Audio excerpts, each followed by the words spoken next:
Rendezvous with grim destiny begins a little after noontime. Before the fateful day in Dallas, before he stood up to the Soviets, and before he launched the U.S. into space, Senator John F. Kennedy would make this announcement in 1960. I am today announcing my candidacy for the presidency of the United States. This would start his campaign that 10 months later would bring him to Grand Rapids. There was a large crowd of people downtown.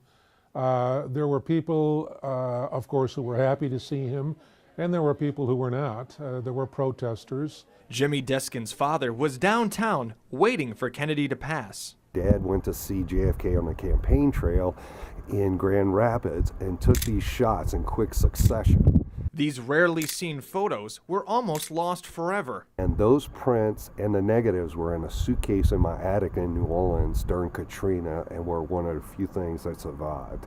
The photos feature Kennedy driving down a very different looking Lewis Campbell Street, waving with John B. Swainson, who would become Michigan's 42nd governor. Also on hand was middle schooler Bonnie Duttler. So as he came through town, he was shaking hands, and my girlfriend lifted her hand up and she touched his hand, and it was just as if she'd touched the Beatles. Kennedy rode in a car that her ardent Republican father and owner of Duttler Ford provided. Well, he provided a convertible, a car for Kennedy to ride through town in, even though Kennedy was a Democrat.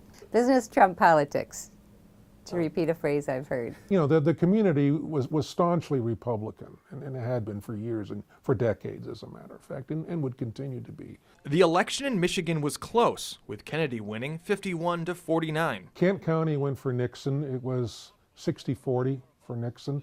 And I think Ottawa County went even stronger, probably around 75-25 for Nixon. The Grand Rapids that Kennedy drove through looks very different from the Grand Rapids we see today.